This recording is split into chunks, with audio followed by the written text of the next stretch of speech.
Hey everyone, welcome back to The Dirt. I am your host, Jim Barnish, and I'm excited to have you join me today for a crucial discussion about something that I personally feel we do not talk about enough as founders, founder burnout, and the importance of scaling your personal life while you also scale your business.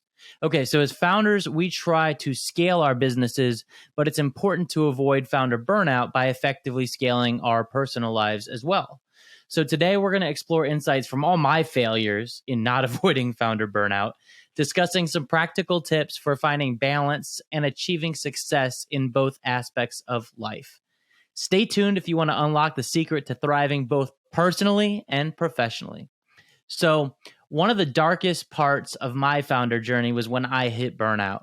It's something that we do not talk about enough as founders. In fact, a lot of times we don't even know how to recognize it because startups and growth stage businesses are just supposed to be hard. Yeah, right. All right. Well, it is right, but that's not just the answer. So, my burnout hit more than once, in fact, at some of the worst times, and it had a negative impact on both my life and my business.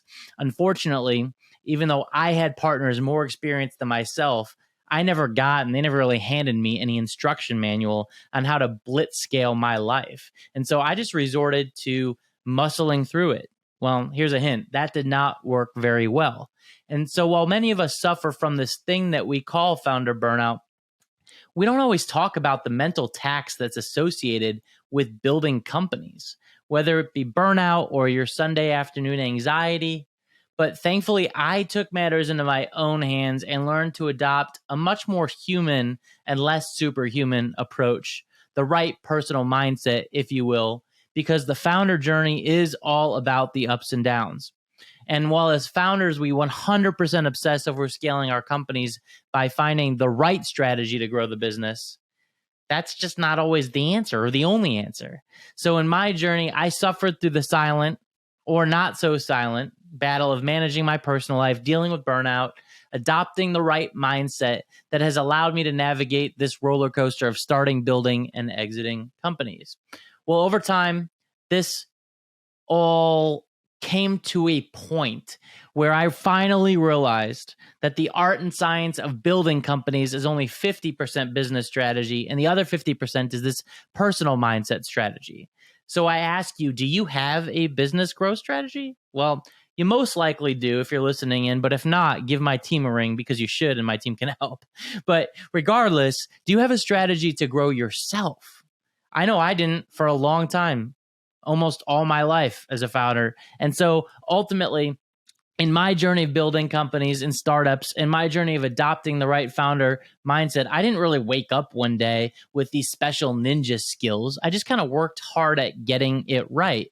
And my family and friends recognized the problem and encouraged me to really get it right, or they probably wouldn't be around anymore. And so that's how I was able to eventually break through. But I don't want you to have to get to that point. Eventually, I said enough is enough and worked to develop a set of systems to manage founder burnout, to manage my burnout. And I found that there were three key secrets to this breakthrough. Number one, purposefully avoid founder burnout. Be proactive. Number two, plan for the Sunday scaries or whatever you call them. Number three, create a personal life strategy in addition to your company strategy. These three secrets have helped me to take matters into my own hands, and I learned to adopt a much more human, less superhuman approach around it. So secret number one, purposefully avoid founder burnout. What is burnout? Founder burnout is real, and it can have severe consequences on your business and on your personal life. It's crucial to recognize the signs of burnout, such as increased stress, reduced productivity, deteriorating relationships. The list just keeps going on. By being honest with yourself about where you're at and others about your situation, you can take the necessary steps to prevent burnout and prioritize self-care. Surprisingly enough, the WHO, or the World Health Organization, reached a milestone a few years back by actually officially classifying burnout as a syndrome. A syndrome. That means that it is located in the International Classification of Diseases. Sure enough, burnout appears in the handbook section on problems associated with employment and unemployment. Well, even when you are the employer as a founder. It describes burnout as a syndrome that is conceptualized as resulting from chronic workplace stress that has not been successfully managed.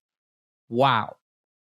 That means that not only are you the one experiencing the symptoms, you are the cause of those symptoms because you are the manager, you are the owner, you are the founder, you are the business. And so, how did I learn to manage my own burnout around being a founder? Well, that's secret number 2. I plan for the Sunday scaries. On Sunday night, I make it the new Monday morning, especially given that I need to conquer Monday morning. How do I feel good about Monday and conquer the Sunday scaries? Well, Sundays have always been super tough for me. I constantly felt behind, and I always felt like there was more that I could do, more problems to solve, more revenue to generate, more competitors to get ahead of. And even when I found the time to get downtime on a weekend, if I did ever get downtime on the weekend, as Sunday afternoon rolled around, this feeling of angst just loomed over me like some dark, stormy cloud. Or I'm a Floridian, so it hit me like a hurricane.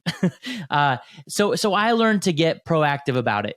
And I really had 3 options. I could swallow the feelings of angst and ignore them because it would be so much easier to just escape to Netflix or the bar or wherever my safe place was. And I did that a lot.